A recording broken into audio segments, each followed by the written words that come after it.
she had been saving for 8 months. 8 months of skipped dinners, extra tutoring sessions, illustrations sold for $40 each. All of it building toward one single thing she wanted to buy for herself. Not for a man, not for anyone else. For herself. She walked into that jewelry store with $640 and a drawing she had sketched in the margins of a lesson plan. A simple gold chain, a crescent moon pendant. Something beautiful that she had decided she deserved. And the man behind the counter looked at her. This beautiful black woman in her olive green dress, her natural hair, her quiet dignity. And he smiled that smile. The one that gets turned on and off. And he said, "Gold looks cheap on dark skin. Have you considered silver? We have very affordable pieces in the back." She didn't scream. She didn't cry. She just stood there, absorbing it the way she had absorbed 100 moments exactly like it, with straight posture and controlled breathing and a face that showed nothing, while something inside her broke very quietly. What she didn't know was that someone had walked in behind her.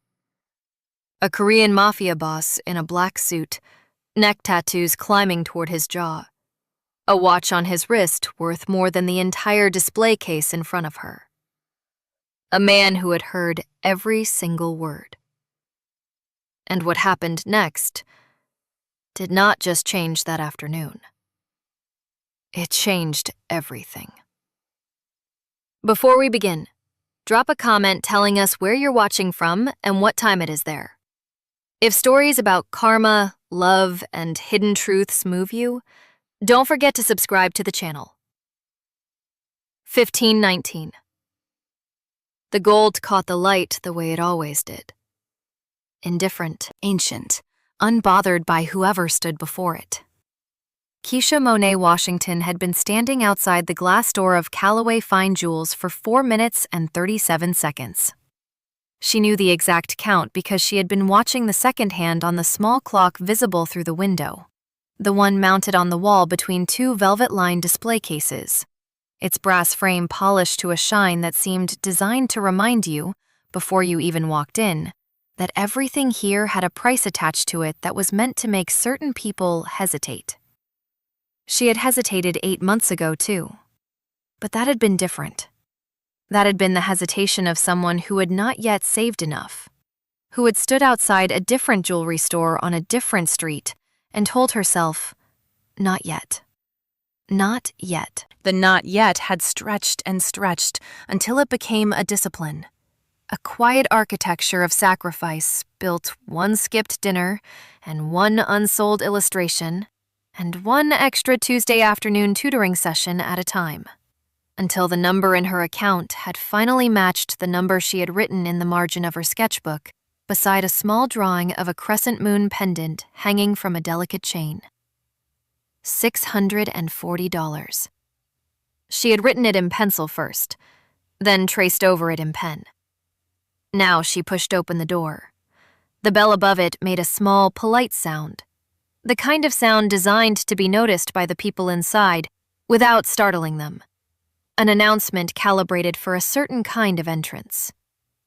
2 salespeople glanced up from behind their respective counters. One of them, a young woman with a neat bun and a practiced smile, let her eyes travel from Keisha's face to her dress to her bag and back to her face in the span of approximately 1.5 seconds, after which the smile remained, but something behind it quietly rearranged itself. The other salesperson, a younger man folding tissue paper at the far end of the room, did not look up at all. Keisha had spent enough years walking into rooms that were not designed for her to know the difference between being seen and being assessed. This was an assessment.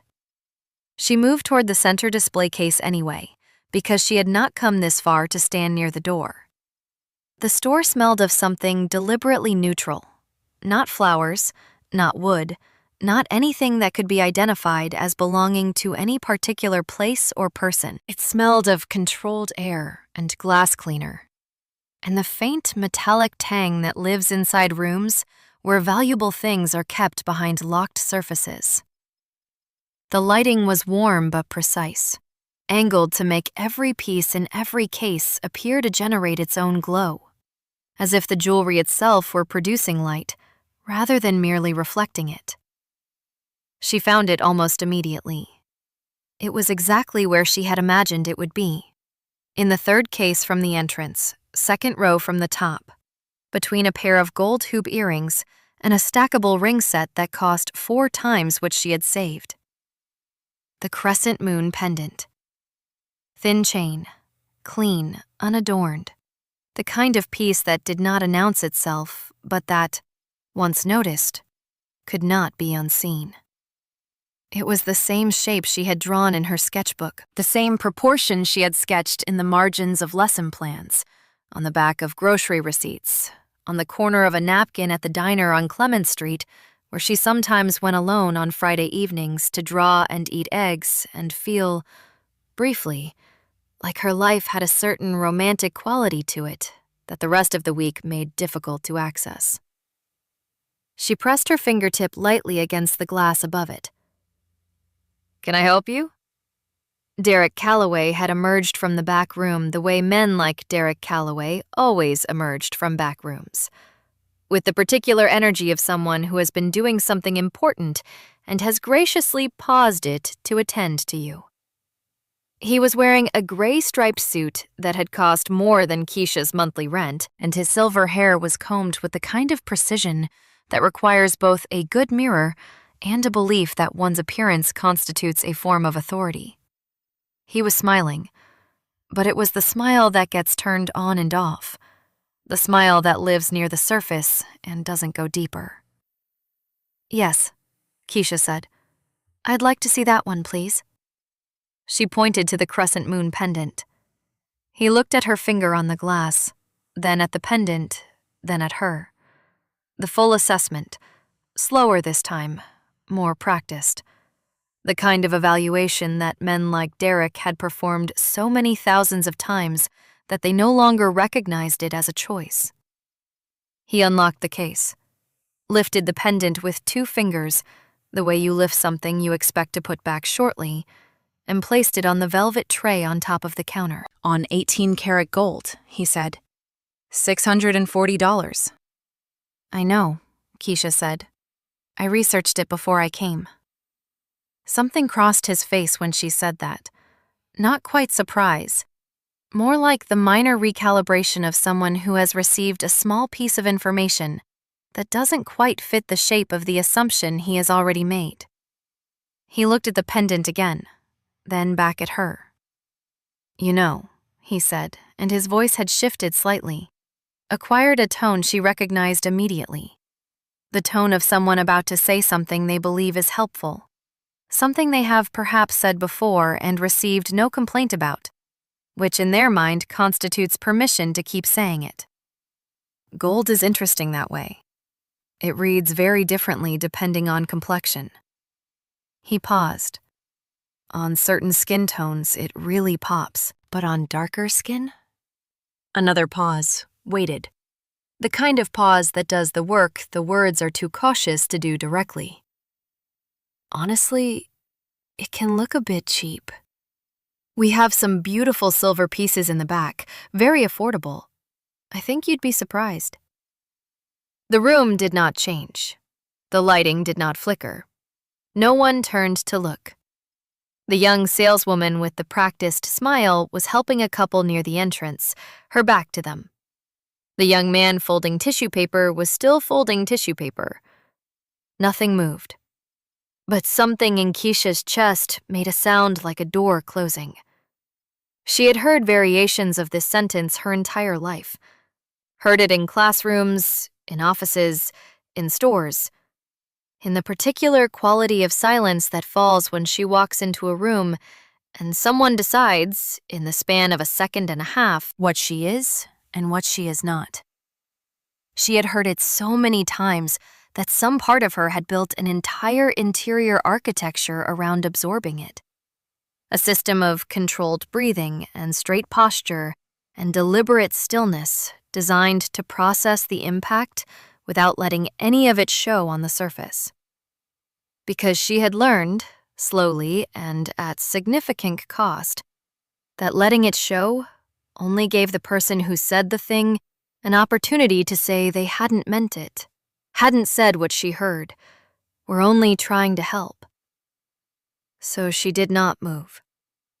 She stood with her hand resting beside the velvet tray and looked at the pendant and breathed through the thing that was happening inside her chest and prepared herself, as she had prepared herself 100 times before, to either leave quietly or to say, in a voice calibrated to signal no emotional disturbance whatsoever, "Thank you, I'll think about it." She was still deciding which one when she heard the door open behind her. The bell made its small, polite sound. And then, from somewhere just behind her right shoulder, a voice said nothing at all. Only the sound of measured footsteps crossing the floor. Unhurried. The kind of footsteps that belong to someone who has never in their life needed to adjust their pace to accommodate a room. Derek's eyes moved past her.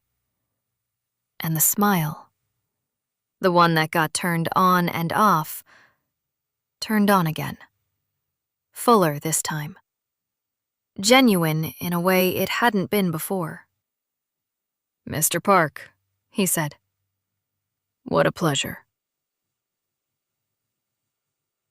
15:30. Keisha did not turn around immediately. She had learned, over the years, that there was a particular kind of dignity in not turning around, in not reacting to the shift in a room's atmosphere just because someone more important had entered it.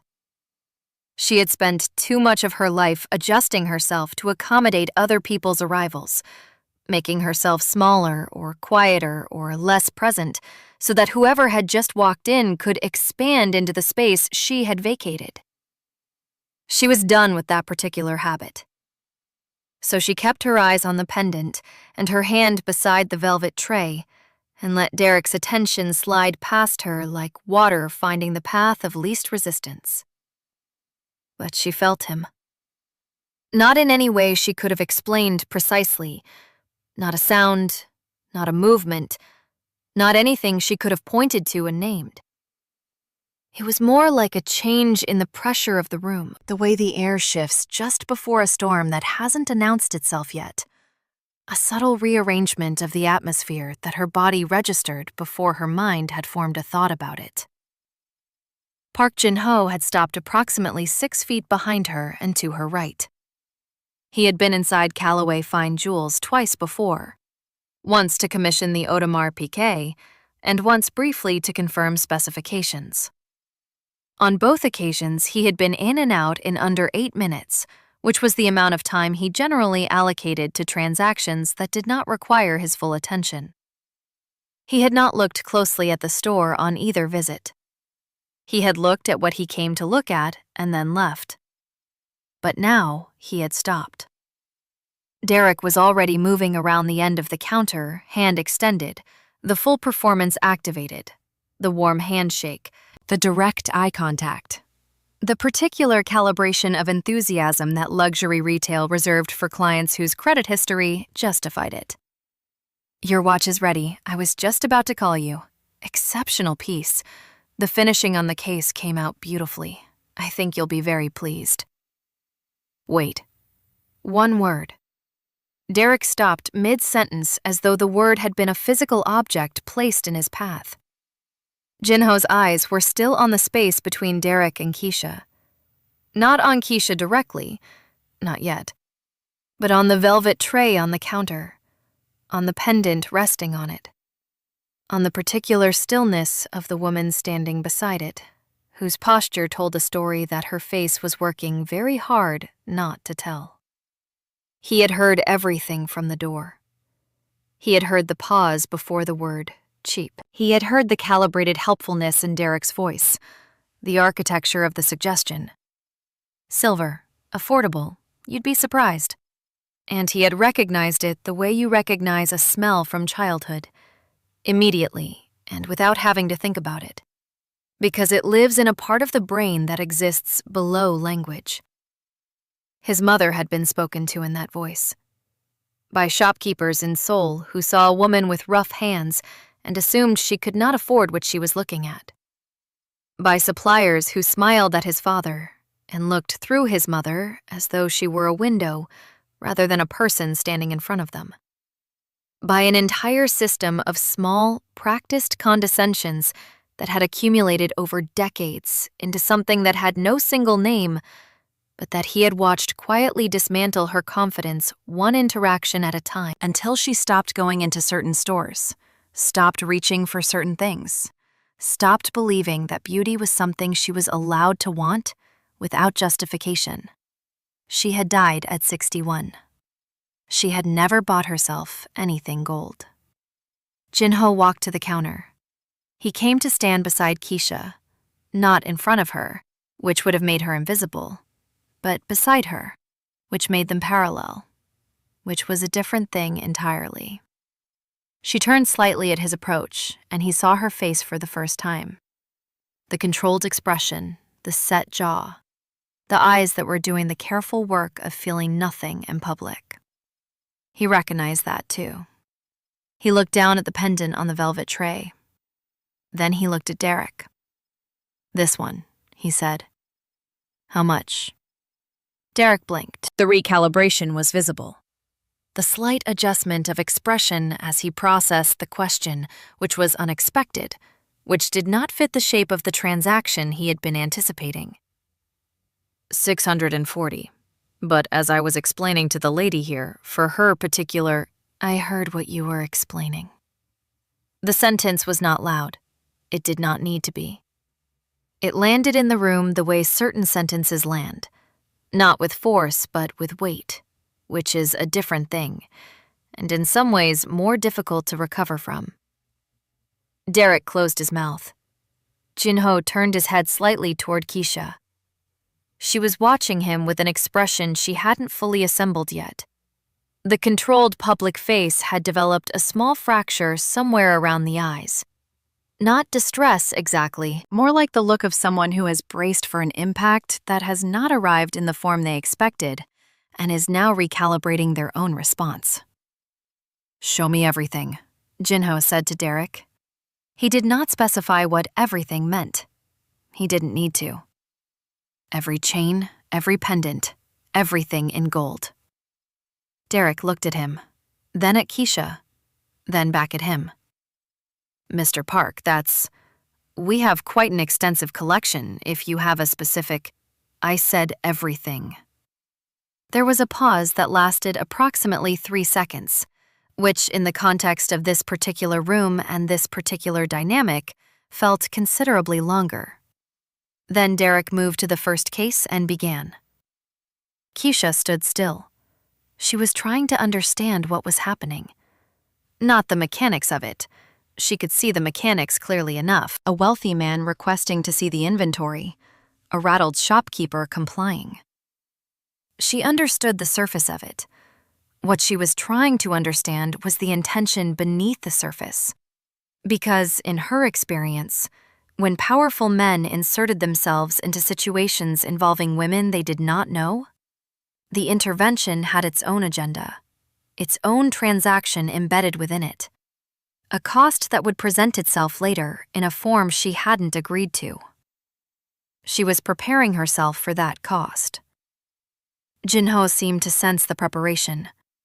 He didn't look at her directly when he spoke, but his voice was pitched low enough that it was clearly for her. "You don't have to stay," he said. She looked at him. The tattoos on his neck were more elaborate up close. A dragon that began somewhere beneath his collar and climbed toward his jaw, interspersed with characters she recognized as Korean but could not read. His face was still, the way faces are still when the person behind them has long since stopped performing stillness and simply arrived at it. "I know," she said. Neither of them said anything else, but she didn't leave. Derek was pulling trays now, laying pieces on the glass top of the center counter in careful rows, his movements efficient and increasingly uncertain. The salesman's practiced confidence quietly eroding under the pressure of a situation whose rules he had not yet identified. The young saleswoman near the entrance had drifted closer, pretending to reorganize a display. The young man with the tissue paper had stopped folding. Piece by piece, the collection of Callaway fine jewels assembled itself on the counter between them. Jin-ho moved slowly along the row. He picked up each piece, turned it, set it down. He was not performing consideration. He was genuinely looking, but not at the jewelry. Or not only at the jewelry. He was watching Keisha in his peripheral vision, watching the small, involuntary reactions she was trying not to have. The slight forward lean when the geometric bracelet came out, the way her eyes returned to it a second time and then a third, the careful neutrality she arranged over her expression each time she caught herself reacting. He cataloged each one. 40 minutes passed. Derek's forehead had developed a shine. Jin-ho came to the end of the row and stopped. He looked at the crescent moon pendant, which had remained on its velvet tray slightly apart from the others, where Derek had originally placed it. Then he looked at Keisha. "Which one?" he said. Not quite a question. She blinked. What? While he was showing them. You looked at 3 pieces more than once. His eyes moved briefly to the geometric bracelet. Which one? Keisha felt heat move up the back of her neck. She was aware, suddenly and acutely, of how much he had been watching. Not in a way that frightened her, but in a way that was unfamiliar. Being watched not to be assessed, but to be understood. The attention of someone trying to see what she actually wanted, rather than what they wanted her to want. She pointed to the bracelet without speaking. Jin-ho looked at Derek. That one too, he said. 1532. Derek Callaway had been in the jewelry business for 22 years. He had sold engagement rings to nervous young men who came in with their hands in their pockets and left with small velvet boxes and expressions of terrified hope. He had sold anniversary pieces to older couples who moved through his store with the comfortable efficiency of people who had long since stopped needing to perform their affection for each other. He had sold estate pieces to collectors who arrived with appraisal reports and left with acquisitions. He had managed difficult customers, unreasonable returns, insurance disputes, a robbery attempt in 2019 that had lasted 4 minutes and resulted in a broken display case and a claim that took 7 months to process. He had never, in 22 years, felt quite this particular quality of discomfort. It was not fear, exactly. Jin-ho had not threatened him, had not raised his voice, had not done anything that could be described in any formal sense as intimidating. He had simply stood at the counter and looked at jewelry and made requests in a voice that carried the specific gravity of someone who had never in their adult life been told no by a room, and had accordingly stopped anticipating it. The tattoos that climbed his neck were not a threat. The Patek Philippe on his wrist was not a threat. The black card sitting on the corner of the counter where Jin-ho had placed it 20 minutes ago, without ceremony or announcement, was not a threat. And yet, Derek was calculating. He had been calculating since the moment Jin-ho said everything, running the numbers with the practiced instinct of a man whose relationship with money had become, over 2 decades, almost entirely automatic. The crescent moon pendant, the geometric bracelet, the 8 additional pieces Jin-ho had indicated without particular fanfare. A rope chain, a flat link, 2 pendants, a men's signet ring, a tennis bracelet, a pair of drop earrings, a wide cuff, plus the Audemars Piguet. The total lived somewhere in the neighborhood of $132,000. The store's monthly operating costs were $68,000. Derek had 3 outstanding invoices with his primary gold supplier that he had been managing, carefully and with increasing anxiety, for the better part of 4 months. The relationship was not yet broken, but it was developing the particular brittleness of a thing that has been bent too many times and is beginning to remember each bend. $132,000 would not solve everything, but it would create enough breathing room that everything stopped feeling quite so immediately catastrophic. He began to wrap the pieces. His hands were steadier than his thoughts. Jin-ho was standing slightly back from the counter now, giving Derek the physical space to work while occupying the room in every other sense. Keisha had not moved far. She was at a slight angle from where she had been, close enough to the counter that she remained part of the transaction without having agreed to be, still wearing the expression of someone processing a situation whose meaning had not yet fully resolved itself. She was looking at the crescent moon pendant. It was still on its separate velvet tray, slightly apart from the pieces Derek was packaging. Jin-ho had not indicated it as part of the collection he was purchasing. Not explicitly, not yet. And the ambiguity of its status had given it a strange kind of gravity in the arrangement of objects on the counter. A small, unresolved note at the end of a sentence that had not yet been punctuated. "One more thing," Jin-ho said, "before you process." Derek looked up. Jin-ho nodded toward the pendant. "That one goes separately." A pause. "Not in my bag." Derek looked at the pendant, then at Keisha, then at Jin-ho. The calculation in his expression was visible now. Not the financial calculation, which had already been completed, but the social one. The attempt to map the geography of what was happening between these two people who had arrived separately and stood beside each other as strangers, and were now somehow the joint center of a situation he had created and could no longer control. "Of course, Mr. Park," he said. "Absolutely." And, Jin-ho continued, and his voice had acquired something it had not carried before. Not harder, not softer, but more deliberate. Each word placed with the care of someone who has decided that what they are about to say will be said correctly.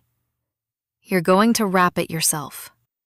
And when you hand it to her, you're going to tell her what it looks like." The room went very quiet. "Mr. Park, with your own words," Jin-ho said. "True ones, this time." It was the phrase, "this time," that did it. Not loud, not accompanied by any change in expression, just sitting there in the sentence like a stone in still water, its presence making the surface around it ripple outward in all directions at once. Derek set down the tissue paper he was holding. He picked up the crescent moon pendant, walked around the end of the counter. He moved the way men move when they are doing something they know they should have done differently from the beginning. Not shuffling, not cringing, but carrying the full weight of the moment in the set of his shoulders, in the slight forward angle of his head, in the deliberate quality of each step. He stopped in front of Keisha. She watched him come. She had not looked at Jin-ho since he gave the instruction. She had kept her eyes on Derek, tracking his approach with the alert, composed attention of someone who does not know exactly what is coming, but has decided to receive it standing up. Derek reached up and placed the chain around her neck. His fingers were careful, professional. They did not linger. The clasp caught on the first try, which, under the circumstances, felt like the only thing that had gone smoothly in the last hour. He stepped back and looked at her. For the first time since she had walked into his store, Derek Calloway looked at Keisha Monae Washington without the filter of the calculation he had been running since the moment he saw her. Without the assessment, without the practiced architecture of a man sorting customers by what he believed they were worth before they opened their mouths. He just looked. The gold chain lay against her collarbone. The crescent moon pendant rested at the base of her throat, directly above the neckline of the olive green dress. And the warm light of the store caught it the way warm light catches gold. Fully, completely, without reservation, and threw a small reflection up along the line of her jaw. Derek opened his mouth, closed it, opened it again. "It's beautiful," he said, and his voice had lost the interrupter quality, the on-off quality, the practiced smoothness. What was left was just a man saying a true thing in a quiet room. The gold, it doesn't disappear against your skin. It lands. It's like it was made to be there. Keisha did not respond immediately. She turned to the small mirror mounted on the side of the counter, the one she had noticed when she first walked in, positioned at a slight angle beside the register for exactly this purpose, so customers could see themselves wearing what they were considering buying. She looked at her reflection in it. The pendant rested exactly where she had imagined it would, exactly where she had drawn it, in the margins of lesson plans, on grocery receipts, on the corner of a napkin at the diner on Clement Street. The chain caught the light. The crescent moon held its shape against the hollow of her throat, small and clean and entirely itself, and the gold did not look cheap, and it did not look borrowed, and it did not look like something that belonged to a different category of woman. It looked like hers. Because it was. She stood at the mirror for a long moment, long enough that the room held itself carefully around her, the way rooms sometimes do when something is happening inside a person that deserves space.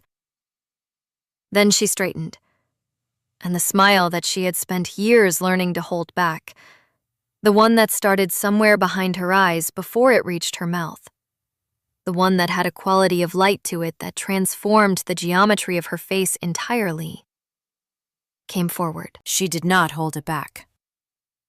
Derek saw it, looked away first.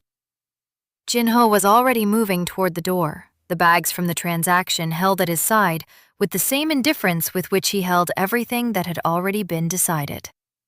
He had not watched her at the mirror. He had given her that moment without inserting himself into it, which she would think about later and not be able to fully explain why it mattered as much as it did. She turned. He was almost at the door. "Wait," she said. He stopped. Not slowly, not with hesitation. He simply stopped, the way he did everything, with the complete absence of the small, performative delays that most people inserted into their movements to signal that they were considering, processing, deciding. He just stopped and turned, and the turn was unhurried and complete, and he looked at her across the store with the same dark, unblinking attention she had noticed when he first came to stand beside her at the counter. Keisha walked toward him. She was aware, as she crossed the floor, of Derek behind her still standing near the counter, of the saleswoman near the entrance who had abandoned all pretense of doing anything except watching, of the young man who had long since stopped folding tissue paper and was now simply present in the room in the way that witnesses are present. Not participating, not interfering, just there, recording. She was aware of all of it, and she let none of it alter her pace. She stopped 3 feet from Jin-ho and looked at him directly. Up close, the tattoos on his neck were more than decoration. They were a record. She understood that now, looking at the density of the work, the way each element connected to the next without interruption. A continuous document written in ink across skin that had decided, at some point, to stop keeping its history invisible. The dragon moved with the line of his jaw when he held it a certain way. The Korean characters disappeared into his collar and presumably continued beneath it, down into the landscape of his chest and shoulders. A private geography that the suit covered but did not erase. His eyes, up close, were not cold. She had thought they were cold from a distance, but they weren't. They were still, which was different. Stillness and coldness resembled each other from far away, but were entirely different things to stand in front of. "Why?" she said. He didn't pretend not to understand the question. He didn't deflect it or reframe it or answer a different question in its place, which was the most common way people avoided saying true things out loud. He was quiet for a moment. Not the silence of someone buying time, but the silence of someone choosing language carefully. The way you choose language when what you are about to say has not been said out loud before, and you want to get it right on the first attempt. "My mother sold fruit," he said. "Street stall in Seoul. 31 years, the same corner, the same hours. She knew every customer by name. She remembered what their children liked, what their husbands couldn't eat, what the old woman on the 4th floor needed on the days she couldn't come down herself." He paused. She never bought anything for herself. Not once in all those years. Every time she got close to it, something stopped her. The cost of the stall, the rent, my school fees, one thing and then another. But underneath all the practical reasons, there was something else. Something she'd absorbed so slowly she didn't know it was there anymore. Another pause. The belief that beautiful things were not made for her. Keisha was very still. "She died at 61, Jin-ho said. "There was money in her account when she died. Enough. More than enough. She had just never found a day that felt like the right day." The store around them had ceased to exist in any meaningful sense. Derek behind the counter, the saleswoman near the entrance, the young man with the tissue paper. All of it had receded to the edges of the moment. Present but irrelevant. Furniture in a room where the only thing with any weight was the conversation happening in the center of it. "I heard you tell him you'd been saving for 8 months, Jin-ho said. "I heard it from the door. You told the other salesperson when you first came in." His eyes moved briefly to the pendant at her throat, then back to her face. 8 months for something you wanted to buy yourself. Not for anyone else. For yourself. That's... He stopped. Considered. That's not a small thing. Most people can't hold a want that long without letting something talk them out of it. Keisha felt the back of her throat tighten. She did not let it become anything visible, but she felt it.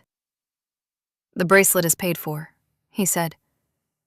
"It's in the bag with the others. You don't owe me anything for it, and I'm not going to say I hope you enjoy it, or any of the other things people say when they want you to feel obligated by their generosity." His voice was level and direct and entirely without performance. "I bought it because I wanted to and because I could. That's the whole reason." "That's not nothing," Keisha said quietly. "What you did in there." "No," he agreed. "It's not nothing." They stood for a moment in the particular silence that exists between two people who have exchanged true things and are now simply existing in the aftermath of that exchange, letting it settle, not rushing to fill it with something smaller. "I'm Keisha," she said. "I know," he said. "You told the other salesperson your name when you came in. For the receipt." She almost smiled. "You heard a lot from that door." "I was standing there for a while," he said. And something moved briefly across his face. Not quite a smile, but the shadow of one. The outline of where a smile would be if he allowed it. Which he didn't, quite. "I needed to understand the situation before I came in," And did you understand it? Enough, he said. She looked at him for a moment longer. Then she said, Your mother sounds like she was remarkable. Jin-ho was quiet. The not-quite smile returned, and this time it stayed a fraction of a second longer before it dissolved. She was ordinary, he said, in the specific way that makes someone extraordinary once you understand what ordinary actually costs. Keisha understood that. She understood it in the part of herself that had been getting up before dawn to finish illustrations before school, that had been eating lunches packed from home for 8 months, that had been quietly and persistently building something in the margins of a life that didn't always make space for it. She understood the cost of ordinary. She had been paying it her whole life. I should go, Jin-ho said. Yes, she said. He turned toward the door. His hand found the handle. The bell made its small, polite sound as the door opened, admitting a brief rectangle of November air, cold and gray and carrying the smell of the street outside, exhaust and coffee and wet pavement and the unremarkable ongoing life of a city that had no idea what had just happened inside this particular store on this particular Tuesday afternoon. He was halfway through the door when she said, Thank you. He paused. Not turning back, just pausing. The door held open with one hand, the November air moving around him. You would have bought it yourself, he said. You already had the money. You were already there. A beat. I just made sure nobody took that from you before you got the chance. Then he was gone. The door swung closed. The bell rang once more, softer on the return. And then the store was quiet. Keisha stood in the center of it for a long moment. Derek had not moved from behind the counter. The saleswoman near the entrance was looking at the floor. The young man with the tissue paper had found something to do with his hands again, finally, though he was doing it slowly and without conviction. She reached up and touched the pendant at her throat. The crescent moon was warm from being against her skin. She turned and walked to the door without looking at Derek again, without saying anything to anyone, without any of the small social rituals of departure that she usually performed, because she had been taught that her presence in certain spaces required apology upon arrival and gratitude upon exit. She just walked to the door and opened it and went through it into the November afternoon. And the bell rang behind her for the last time. And she was outside, and the air was cold, and the pendant was at her throat, and the bracelet was in a bag on her arm, and she was entirely, completely, uncomplicatedly herself. She stood on the sidewalk outside Callaway Fine Jewels and let the cold air move around her. She did not cry. She had expected in some vague anticipatory way that she might. That the accumulated weight of the afternoon would find its release in the privacy of the street. But what she felt was not grief, and not relief, and not even joy exactly. It was something quieter and more durable than any of those things. It was the feeling of having stayed. Of having stood at that counter when every learned instinct had been telling her to make herself small and disappear, and having stayed anyway, and having let something true happen in front of her, and having received it without immediately converting it into debt or obligation or suspicion. She had just stood there and let it be what it was. 3 weeks later, a plain envelope arrived at Jefferson Elementary School addressed to Ms. K. Washington, Art Department. Inside, a card with no name, a street address in the Mission District, and 7 words written in careful, even handwriting. The walls are empty. The gallery needs an artist. Keisha sat at her classroom desk for a long time after reading it, her students filing out around her into the Friday afternoon, their voices moving down the corridor and fading. The card was small. The handwriting was even. The words were simple and specific and entirely without ornamentation. She turned the card over. On the back, in the same handwriting, one more line. You already had the money. You were already there. She read it twice. Then she opened her desk drawer, took out the sketchbook she kept there, the one with the crescent moon drawn in the margin on page 43, traced first in pencil and then in pen, and she placed the card inside the front cover. She picked up her phone. She looked at the address on the card, and for the first time in a very long time, Keisha Monae Washington did not hesitate. If this story moved you, take a moment and ask yourself honestly, have you ever walked into a room and felt someone decide what you were worth before you even opened your mouth? Have you ever swallowed something that should have been said out loud, not because you didn't know the words, but because you'd learned, slowly and at great cost, that saying them wouldn't change anything? And has anyone ever seen that, really seen it, and chosen to stand beside you anyway? Not to rescue you, but simply to make sure no one took from you what was already yours. Tell us your story in the comments. We read every single one. And if you believe in stories about dignity, justice, and the quiet power of being truly seen, don't forget to subscribe to the channel.